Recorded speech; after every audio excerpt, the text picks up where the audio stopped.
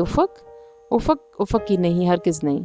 اس نے نگاہوں کے سامنے آخری بار دیکھا۔ افق کا چہرہ گھوم گیا، بند آنکھیں، کندھے پر ڈھلکی گردن۔ پریشا کو اپنا دل ڈوبتا محسوس ہوا۔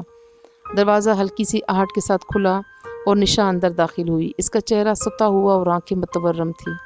کیسی ہو پری؟ وہ اس کے بیڈ کے کنارے کھڑی ہو گئی، بیٹھی نہیں۔ نشا، افق کیسا ہے؟ اس نے بے قرار ہوتی دھڑکنوں کو بمشکل قابو کیا۔ نشا کچھ دیر خاموشی سے اسے دیکھتی رہی، پھر لبوں کو جنبش دی۔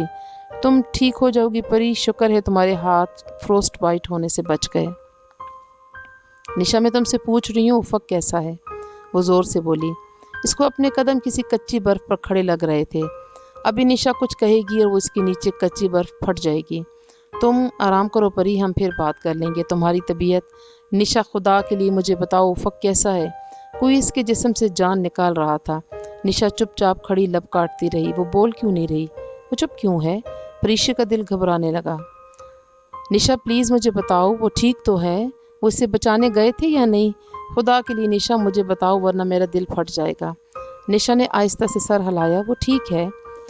پریشا نے بے اختیار اپنا سر تکیے پر گرا دیا اور تھک کر سینے میں دبی سانس خارج کی۔ تو ڈاکٹر ارسا کی بات کر رہا تھا، مگر نشا ایک لہجے کو رکی۔ مگر کیا؟ ایک ثانیے نے پوری کائنات رک گئی۔ وہ سانس روک کے نشا کو دیکھ رہی تھی۔ مگر وہ چلا گیا پریشا۔ چلا گیا؟ اس کے دل کو دھکا سا لگا۔ کدھر چلا گیا؟ واپس ترکی؟ میں نے اسے روکنے کی بہت کوشش کی مگر وہ کہتا تھا میں نے پری سے وعدہ کیا ہے کہ میں چلا جاؤں گا۔ میں نے کہا بھی کہ میں ممی پاپا سے بات کروں گی، انکل سے بات کروں گی، مگر وہ نہیں روکا۔ تم نے اچھا نہیں کیا پری، تم نے اسے وعدہ کر کے اس کے ساتھ اور اپنے ساتھ اچھا نہیں کیا۔ پھر اور کیا کرتی؟ کہیں بہت دور اندر کچھ ٹوٹا تھا۔ اس کی آنکھوں سے آنسو گرنے لگے۔ اچھا ہوا وہ چلا گیا، میں اس کے لیے پاپا کو دکھ نہیں دے سکتی تھی۔ کتنے ہی پل خاموشی سے سرک گئے۔ کب گیا وہ؟ نگاہیں اٹھائے بغیر اس نے رندی آواز میں سوال کیا۔ کل دوپہر میں جانے سے پہلے تمہیں دیکھنے آیا تھا۔ اس کی ٹانگ بہت خراب تھی مگر ضائع ہونے سے بچ گئی۔ دونوں ہاتھ فروسٹ بائٹ کا شکار ہو چکے تھے مگر بالکل ضائع نہیں ہوئے، اور جو نقصان ہوا وہ تم نے کیا اس کے ساتھ پریشا۔ تم اس کی شکل دیکھ لیتی تو تمہارا دل پھٹ جاتا۔ تم نے اسے توڑ کر رکھ دیا ہے۔ وہ اتنا بکھرا اور شکست خوردہ لگ رہا تھا کہ مجھ سے برداشت نہیں ہوا۔ لگتا ہی نہیں تھا کہ یہ وہی زندہ دل افق ہے جس کے ساتھ ہم نے سوات میں 8 دن گزارے تھے۔ وہ تو کبھی بھی ایسا نہیں تھا پری، تم نے اس کے ساتھ بہت برا کیا، بہت برا۔ اسے یاد تھا جب وہ بے ہوش تھی تب بھی لاشعور میں کہیں نہ کہیں اسے افق کی آمد کا پتہ چل رہا تھا۔ اس کے لمس کی تمازت، سانس کی حدت، نرم دھیمی آواز، مگر وہ کیا کہہ رہا تھا وہ کوشش کے باوجود یاد نہ کر پائی۔ مجھے ان سب کے بارے میں ڈاکٹر احمد دوران نے فون کر کے بتایا تھا۔ ترک گورنمنٹ کا بہت پریشر تھا جس کے باعث پریزیڈنٹ نے فوری ریسکیو آپریشن کا آرڈر دیا۔ پھر وہ تمہیں سیدھا گلگت لائے۔ میں، ممی اور پاپا بھی یہاں آ چکے تھے۔ افق کو انہوں نے بیس کیمپ اتارا۔ وہ تندرست نہیں تھا مگر کل وہ گلگت آیا، مجھ سے ملا اور پھر تم سے ملا، پھر وہ اسلام آباد چلا گیا۔ کل شام اس کی فلائٹ تھی۔ سیف بھائی اور تمہاری پھپھو کو پاپا نے اپنے طریقے سے سب کچھ سمجھا دیا ہے۔ تم بے فکر رہو، وہ تم سے کچھ نہیں پوچھیں گے۔ سیف بھائی کو نیوز پیپر سے پتہ چلا تھا اور ان کی تنگ نظری کو تو تم جانتی ہی ہو، اسی لیے پاپا نے سب ہینڈل کر لیا۔ انہیں افق کے بارے میں کچھ علم نہیں، ویسے بھی وہ 2 دن سے کراچی میں ہیں اور انہیں کوئی خاص پرواہ بھی نہیں۔ پھپھو کو بھی کوئی فرق نہیں پڑے بھی تو ارسا کی ڈیتھ کے اثر کے باعث وہ تم سے کچھ نہیں پوچھیں گی۔ اور ارسا کے پیرنٹس وہ آئے تھے اور افق سے ملے بھی۔ افق نے انہیں ارسا کا ادھورا ناول دے دیا